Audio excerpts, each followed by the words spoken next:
Welcome to Politikali Konekted, a podcast on everything politics.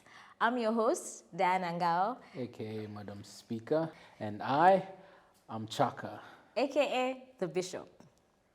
In today's episode, we are taking you guys to school, and that is why the Bishop is taking lead today. We'll be talking on such a contentious topic. Every 5 years, IEBC is on all the major headlines of newspapers. Every single newspaper, every week, IEBC this, IEBC that, IEBC that. And we also know about IEBC commissioners. It seems like IEBC is where careers go to die, apparently, because it's always so contentious. So today we really want to unpack, what is IEBC? There's a book that was recently released by former head of the then Interim Independent Electoral Commission, Isaac Yeah, Isaac Hassan. I'd really like to read that book. I wish I'd gotten a chance to read it before this episode, but I'm sure it's a topic we'll discuss many times. I actually bought that book, but because of how big it is, it was such a daunting task. I always used to open and I'm like, who's going to read this book? But for sure, I will purpose to read it before the next general elections. Before the next general election, or in the next few episodes. Yes. Because I think electoral justice is such an important topic, and we don't give it enough attention. Yeah. And I think in our previous two discussions, thinking through some of the central issues in our politics, the obvious and the not so obvious. And I say that because I think often our politics has been plagued, and our political conversations have been plagued by the cult of personality. Yeah.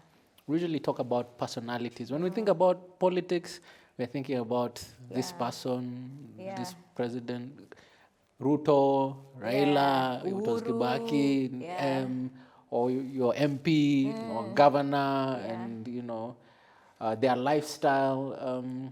But the cost of that is that a lot of important conversations are sacrificed at that altar of cult of personality. And I think part of the reason we thought of having this discussion is reflecting on, the introduction of the broad-based government, that political solution, because prior to that broad-based government being introduced, we saw an event at Bomas that no one was expecting, which apparently was supposed to be at State House. Oh, really? Yeah, it was supposed to be at State House. Oh, but the optics would not allow them to go to State House. Not optics. Raila said, no, really? We are not coming to State House. So, yani Raila can tell our president, excuse me, sikuji kwako. And in fact, he even didn't want to attend the event. Because he hadn't been at the NADCO talks. It was Kalonzo who was leading it, and Kimani Ichung'wah were leading the other side. So Raila had wanted Kalonzo to be the one to attend, but Kalonzo akasema siendi bila wewe. Yeah, but let's give our audience some cadence of how we get to this IEBC moment. Actually, that's precisely why, because at Bomas, remember the event was the signing of the IEBC amendment bill. Yeah, at KICC. You said Bomas. It's okay. Inakwanga hivyo. I think there are reasons why I said Bomas. It's what you call a Freudian slip. Yes. Shows where my mind is. But the signing of that amendment bill at the tail end, which came from the NADCO process. Yeah. So, and where did the NADCO process come from? What did the NADCO? NADCO was National Dialogue Committee. Yeah.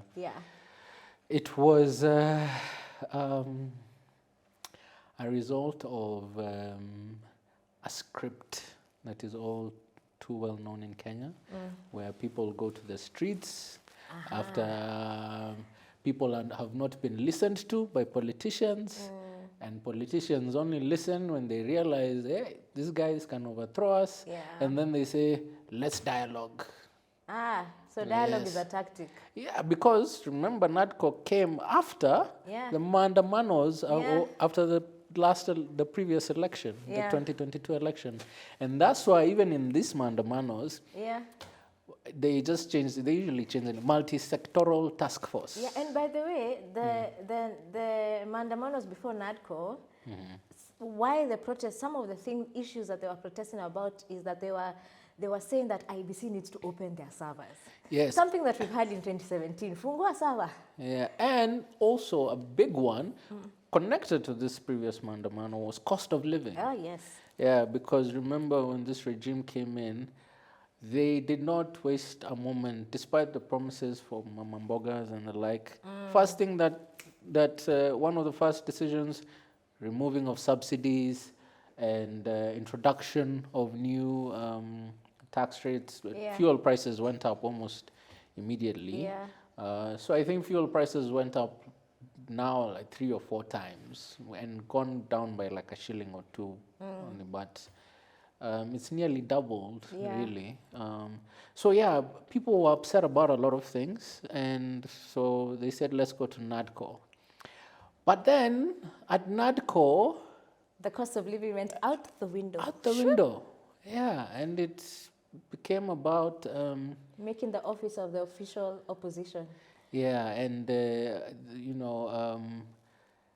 things that are of interest to the political class and our political leaders. It was like preservation of the political class. Which is why I think millennials and Gen Z this time were like, we are clear about what it is that we are asking for. It is not out of this world. It's in the Constitution.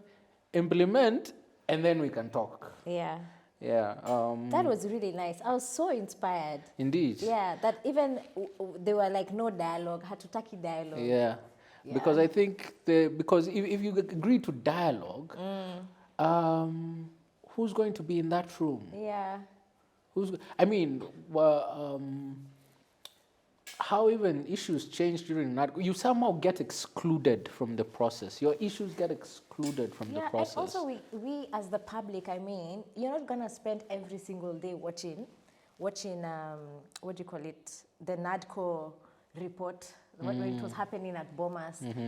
I remember me, myself, like once they went to NADCO, I was like, okay, I disengaged and another issue took over. Exactly. So I feel like, sometimes dialogue is used more of a political tactic, tactic than it is to actually solve solutions. Because I do believe in dialogue.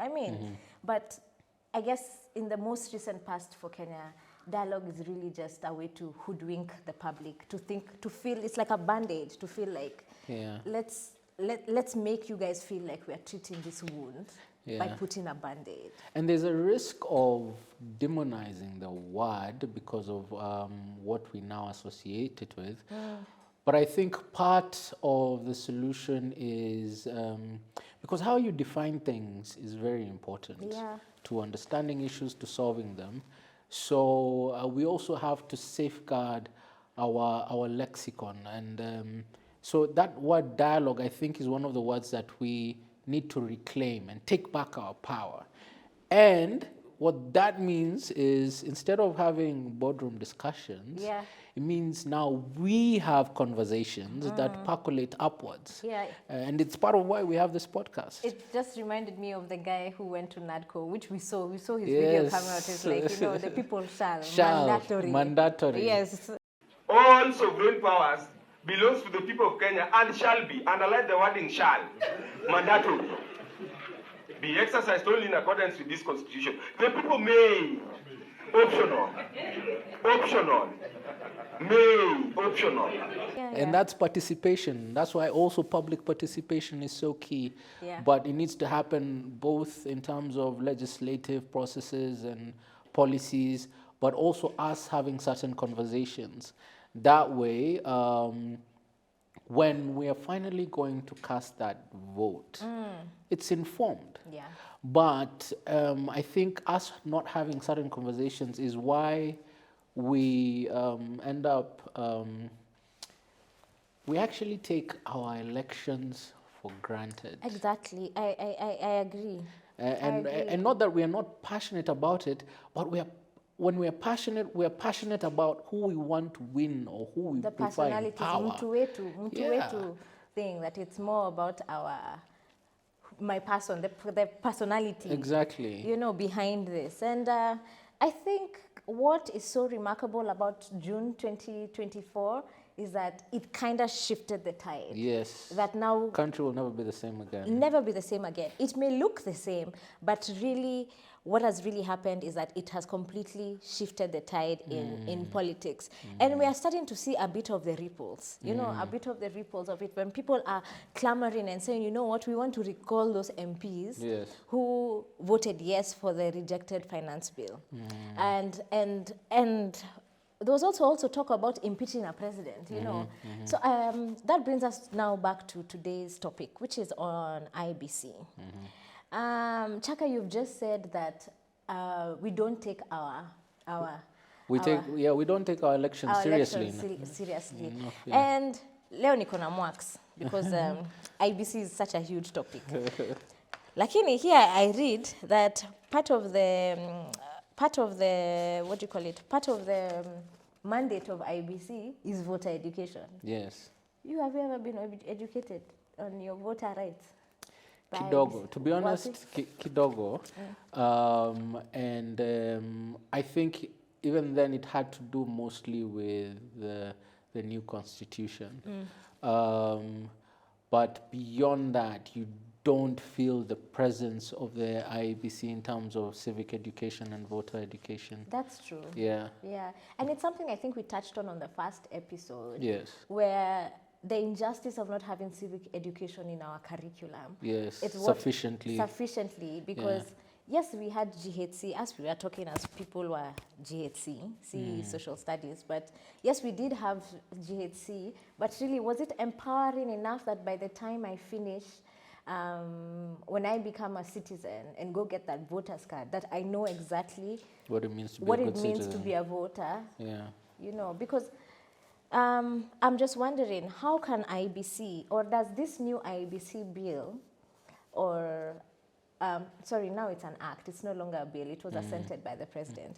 Does this new IEBC Act 2024 strengthen the IEBC to ensure that there is massive voter registration, there is massive voter education, there are proper channels in which people can, if we wanted to recall an MP, or is it just same? What has changed? The amendment really, actually, and it goes back to what NADCO is really about.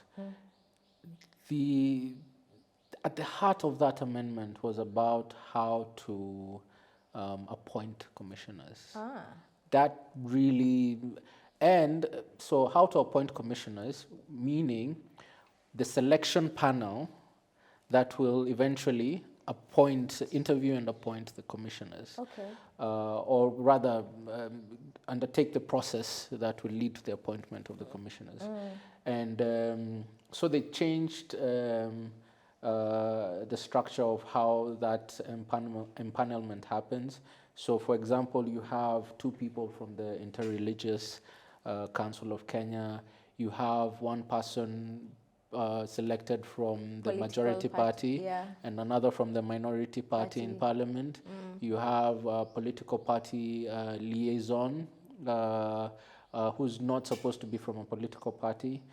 Somebody from the Law Society of Kenya, somebody from the Institute of Certified Public Accountants, ISPAC. So really, and then they also said that some of the other significant changes were that basically after every election, IEBC is supposed to improve its processes. It sounds obvious, but we shouldn't take it for granted. But this thing about how that selection panel comes into place is not a new conversation. This conversation goes back to the 1990s and in the Inter-Parties Parliamentary Group, IPPG. Oh, IPPG. That was also what it was about. Wow. It's That's over 20 years ago. it's a vicious cycle. Yeah. And it speaks a lot also to the trust deficit, right? Because yes, there needs to be inclusion and the face of Kenya. And yes, we are always progressing, and it's important. And I'm not pouring water on that new structure. It's important. Yeah. But it's not the only issue. There's so many other issues which I think we'll go into. But before that, let me also say that another key issue that came out was that every commissioner needs to be ICT competent. What is mandatory? What is ICT competent? Because I've worked in Ngao before. Yes. ICT is really not a strong suit. I mean, in terms of like the employees, the civil servants, perhaps the tech is, but civil servants at some point sometimes are using their own personal emails. So what is ICT competence? I think that's a good place to start unpacking some of the issues. And I don't think we'll be able to unpack all of them. Otherwise, we need a 24-hour episode. But it's a good place to start. Yeah.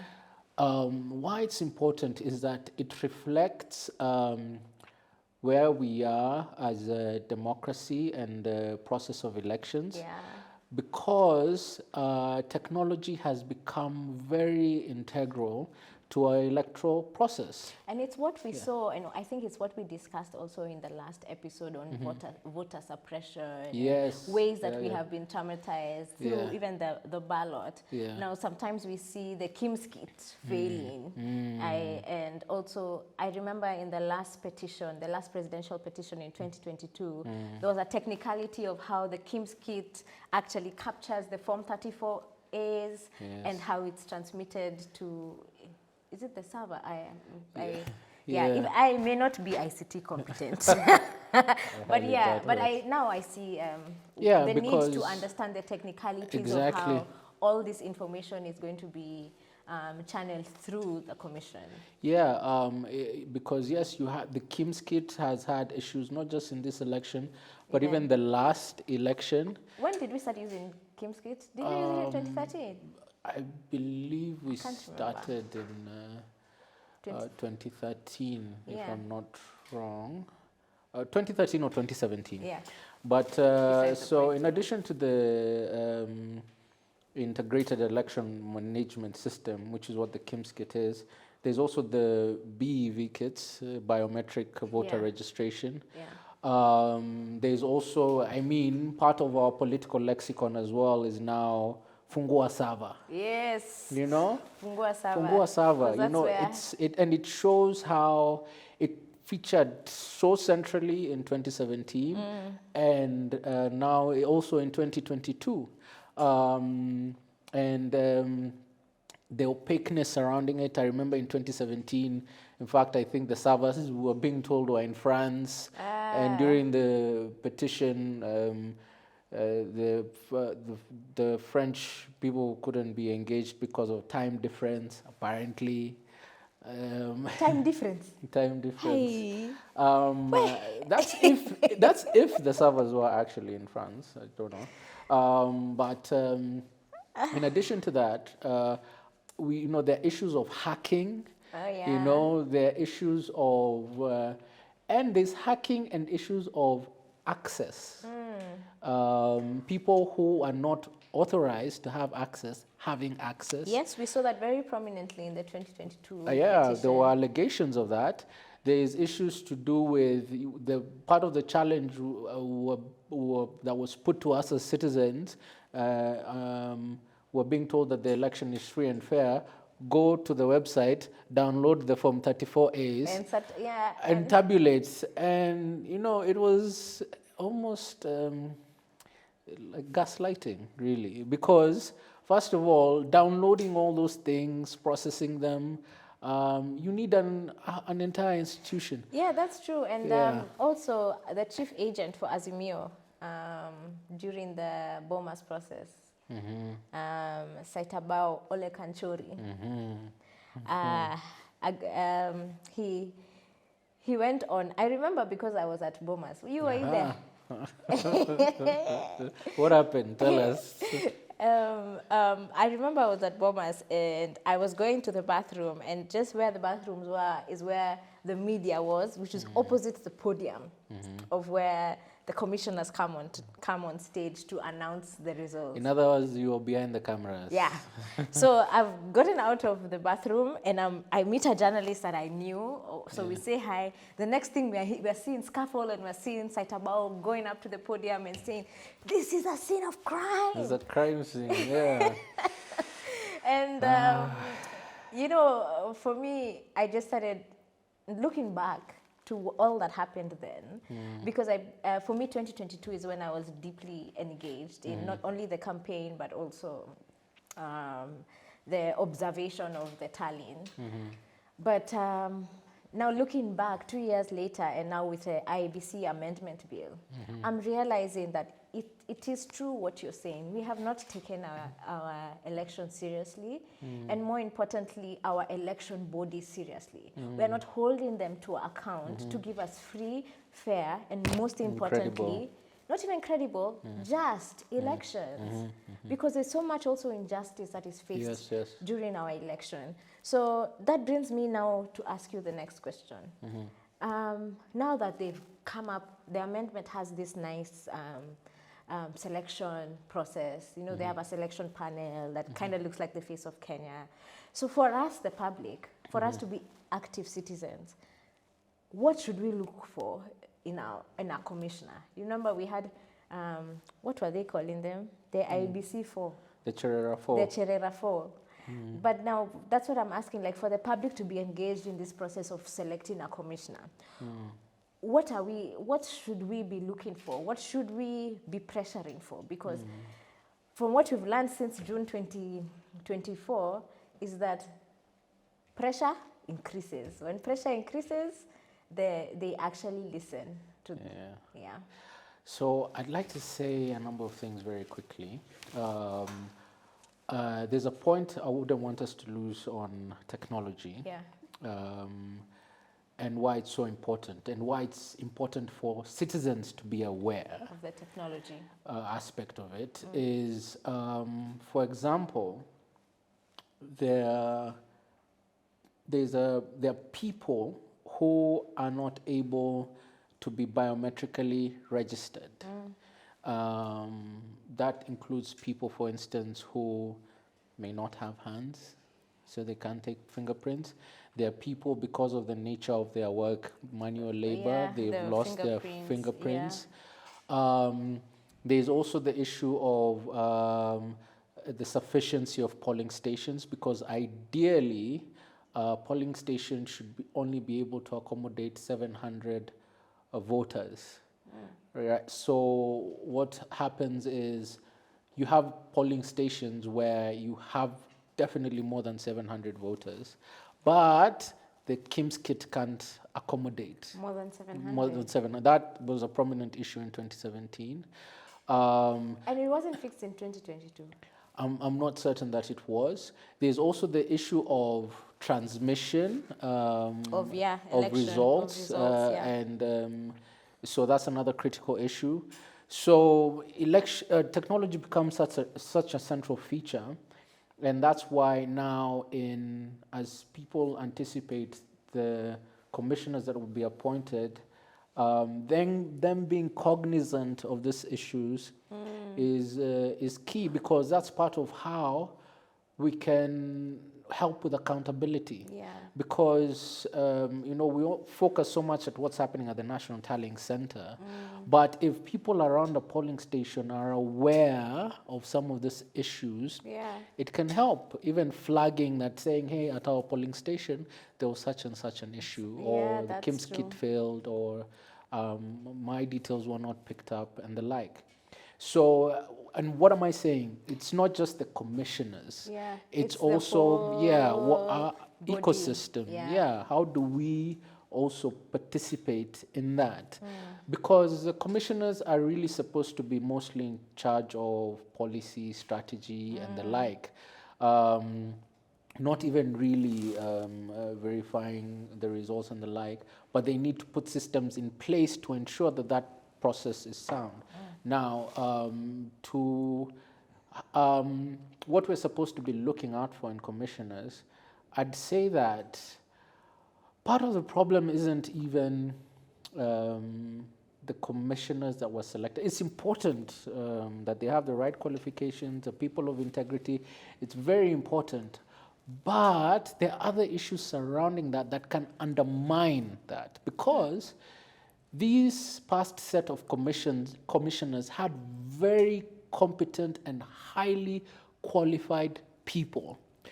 But because of how the commission was set up and how the IEBC was structured, the chairperson had so much power that he was able to reduce the functions of some of the commissioners, such that as much as there was a guise of participation, but they were not actually being as involved as they should have been. Turning them into puppets. Yeah, and they were actually doing other functions that were not as integral to the process or the office that they hold.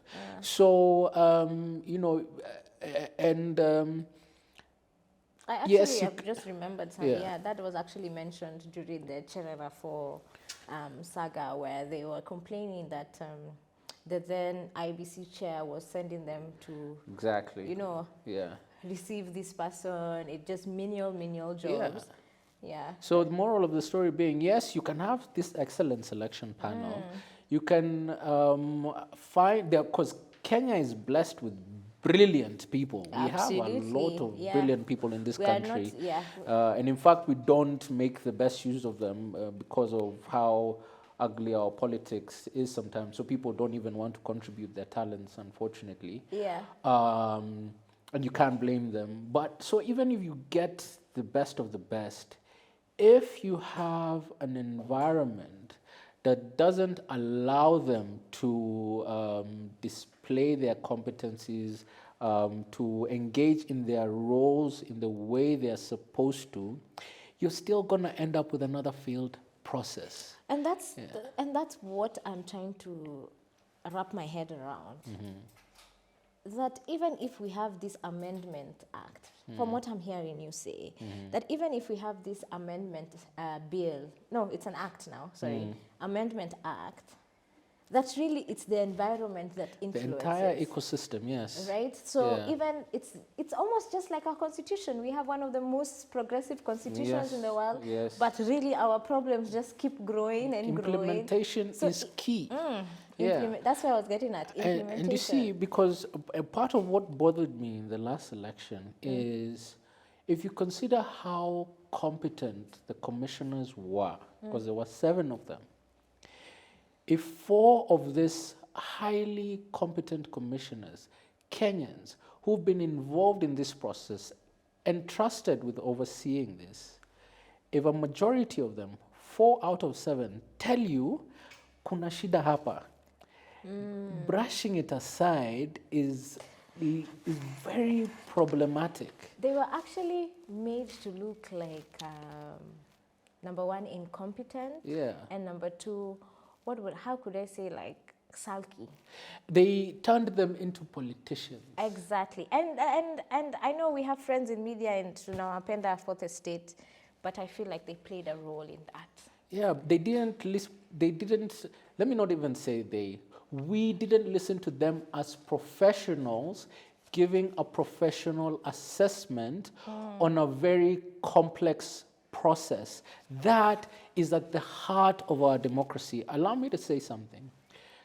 In the Constitution, one of the key roles of the IEBC,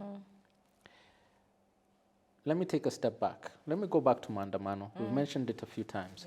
One of the things that came out of Maandamano is we, the people, are sovereign. Yeah. And we were reclaiming and asserting our sovereignty. Directly. So our sovereignty is so important. And it's a feature that distinguishes this constitution from the previous one. Yeah.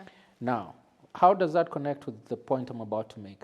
One of the central roles, integral, of the IEBC, it is one of those institutions and commissions charged with safeguarding the sovereignty of the Kenyan people. Oh, really? Yes, because one of the features of this new constitution is that, yes, you have the traditional structure of government, the three arms of government. You have the executive, the judiciary, and the legislature. But there's a new arm of government that we don't really talk about or recognize as an arm of government, and that is independent offices and commissions. Yeah. Offices like the ODPP, the JSC, IEBC is one of them, and that's why that first letter in IEBC, Independent Electoral and Boundaries Commission. There's a reason why it's independent, so that there's no interference from the legislature, From the the executive, from the executive, judiciary. judiciary. And why do we usually say three arms of government? Because of separation of powers. For having checks and balances and accountability. Yeah. So this new arm of government, the independent offices and commissions, also feature in that conversation of checks and balances. So part of the problem we've had, it's part of the problem we saw with our parliament being captured by the executive. There's that separation of powers becomes blurred or is removed almost entirely. I won't comment on the judiciary, but also with this independent offices and commissions, there are very big questions and red flags touching on whether there was also interference with that IEBC, which is supposed to be independent. Yeah. That word is very important. Yeah, but a lot of this independent, I'm realizing our issues, or even the issues that are faced in IEBC, are deeper than they seem. We can keep amending the IEBC Act, the Electoral Act, and everything, but really the culture and the environment is what is important. Yes. So we need to unpack all those issues. Yeah. So we still need to go back to 2010, because 2010 Constitution is really where we all came together as Kenyans and agreed this is how we want to be governed. These are the kind of leaders we want. If we do disagree, this is how we will resolve our differences. And I'm realizing that we have veered so off from the actual fine print of the Constitution that it shows in our independent commissions, it shows in our different arms of government. Yes. And hence we keep repeating every 5-year cycle. IEBC is in the news every 5-year cycle. And I always also wonder, like, is it that IEBC is always constituted towards the end of the election, or because it's an independent body, isn't it something that should go on continuously? And the only point where perhaps there's a gap or a vacuum is when the commissioner's tenure is up. I'm wondering, like, is it it seems that we've had a vacuum since 2022 until now, because we still don't have commissioners to make the commission, let me say, active. So what happened? What happened in those 2 years? What was the mandate of IEBC in those 2 years? Because Electoral and Boundaries Commission is not just during the 5-year election cycle. I'd like to say two things. One, a general comment, and another that now speaks directly to one of the issues you raise. Number one is sometimes there's a school of thought that when you see that there's a resistance to a problem being solved, especially when there are viable solutions, it probably means that someone is profiting from the problem. I'll leave that there. as to what has been happening. Umesema kitu kubwa, you can't just drop mic. As to how the IEBC has been functioning in the last 2 years, there is also a secretariat. Yeah. Yeah, and so I'd like to believe that secretariat has been working because IEBC has national structures down to the grassroots, ideally. Not sometimes the ones at the grassroots kabisa may not often be active, but it is a national institution that is countrywide. So the secretariat has been functioning, but the role of the commission is so important because of that policy direction, that strategy direction, and that time is critical because we're almost halfway to the next election. And that's what I'm saying, Yeah. because their mandate is not just at the election cycle. Exactly. Before the 5 years to the next election cycle, Yeah. there's voter education, there's Yes. voter registration. Yes. Every year there's someone turning 18. Yes. Why must we wait? Why must they get registered when they're 22? Because they had to wait until the next general election. Yeah. It seems to me that the arms of government don't pay attention to it until it is literally their lifeline that they need this to be able to continue serving. Because do they have budget? Has budget been allocated to IBC to be able to do, like for me, how I envision, and correct me if I'm wrong, Wakili, if in this time in the June 2024 protests, there was a lot of call for recalling our MPs. That is where you inject civic education. IBC should have been there on social media saying the process to recall an MP. Yes.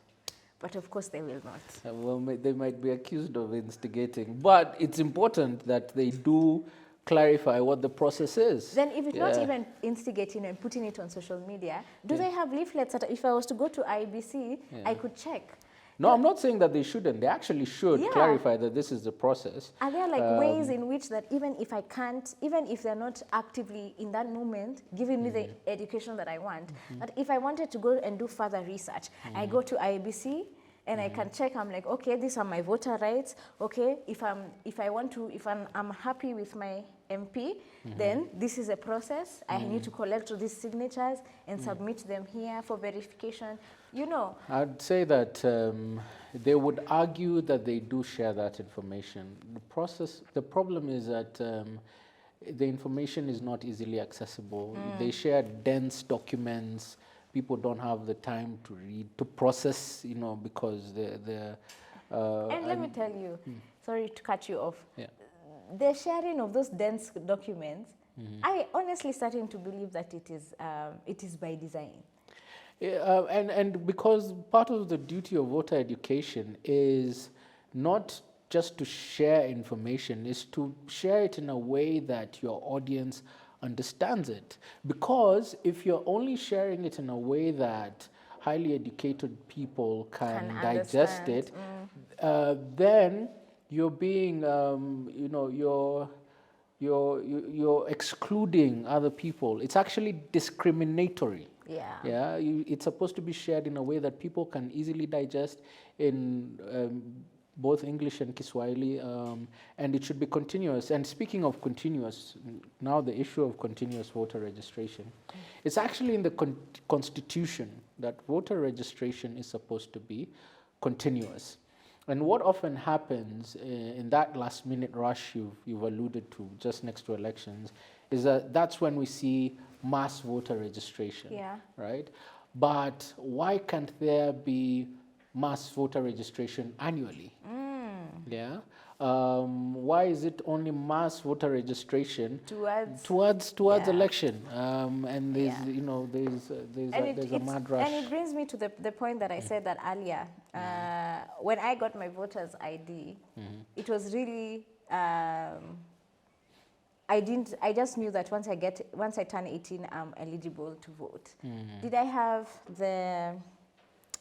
I have the awareness of exactly what this civic action leads to? That, you know, you're putting someone in office for 5 years, and in those 5 years, this and this person, this is their mandate to you. This is supposed to be their mandate to you. This is how they represent you in this house or whatever place. And that it really dilutes the action when you just have condensed voter registration wewe wewe ni 18 you're 18 you're 18 haya kuja. It's really and remember there are also people who have problems getting IDs. Yeah, and especially in particular regions. That's another issue as well, in a very discriminatory sense. And why our participation as citizens is so important, both in the voting booth and in, throughout, leading to that and keeping our leaders accountable, is that in a nation of more than 15 million people, even just take the adult population alone, for instance, people, that aspect of public participation, ideally, people should be able to chime in on what is happening at a national level. But it's not always practically possible. People can't participate all the time in everything, every policy, every legislation, and the like. And you can't also,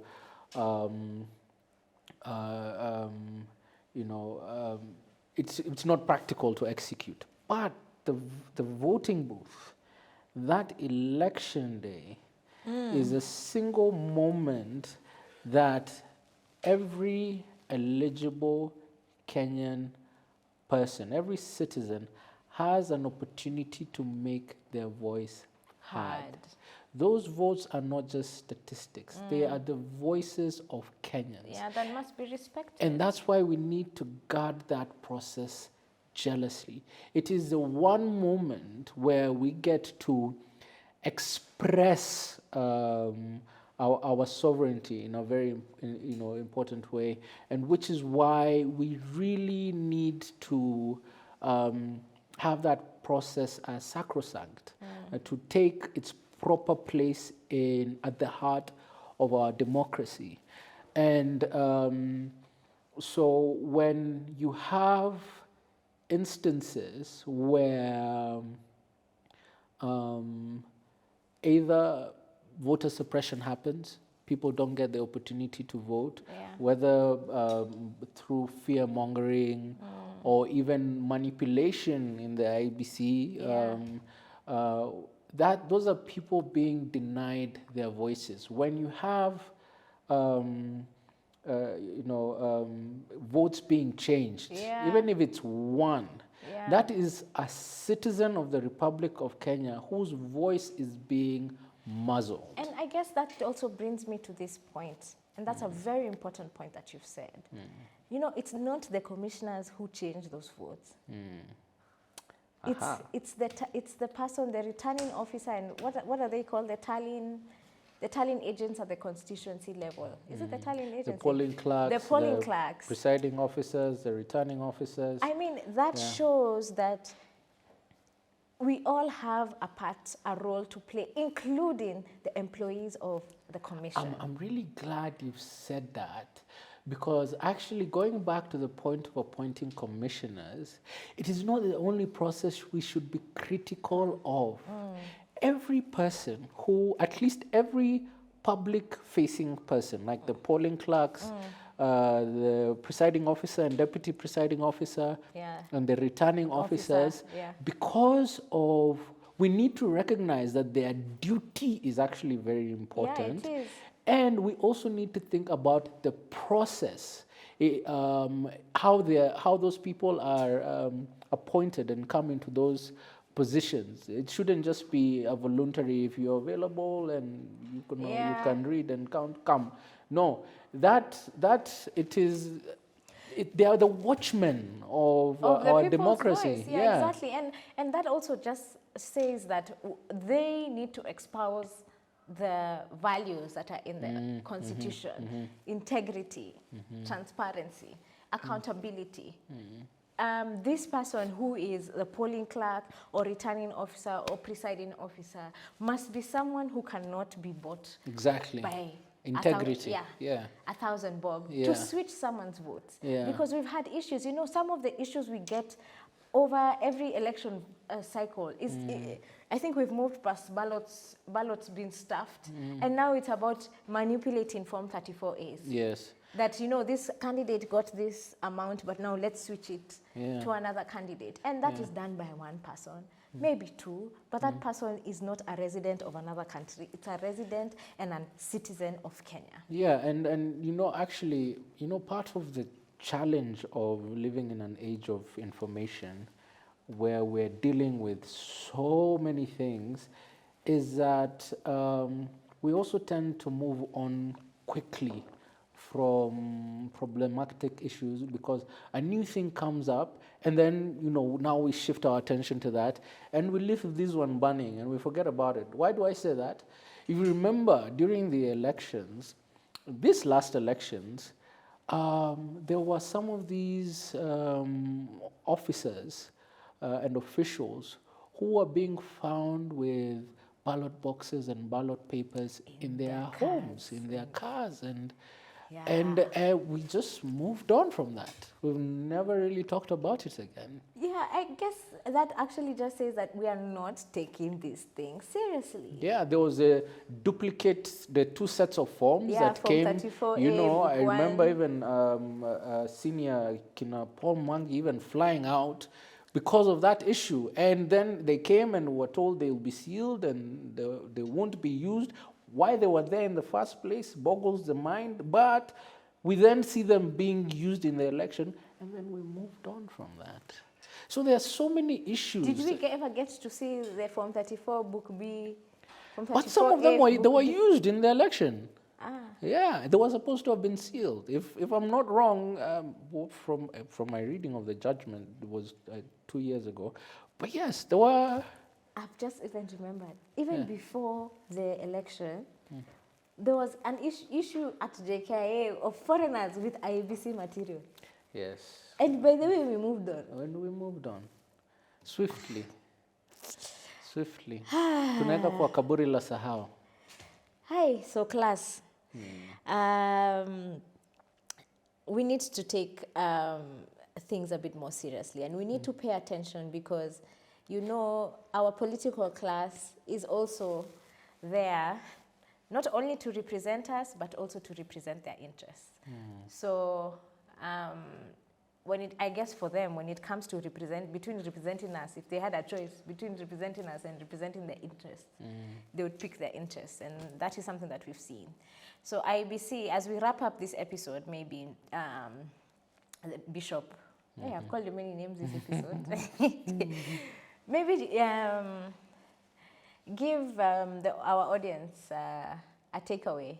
If it is one thing they could take away that, you know, they can commit to ensuring that they are more engaged, and especially in the issue of IEBC. I think what I'd say, and this is the first of many conversations on electoral justice. Yeah. So we will revisit this again. We will have people who are authorities on this subject come into the show. You can make suggestions on who we can invite to unpack this, because there's so many issues. There are so many issues pertaining to this. But as a parting shot, I'll go back to something I said in a previous episode. And that is, our constitution requires that not only do our leaders safeguard and uphold the constitution, it also charges Kenyan citizens with the responsibility to also safeguard that constitution. I think we've said before on this platform that yes, the constitution gives us rights as citizens, but there are no rights without obligations.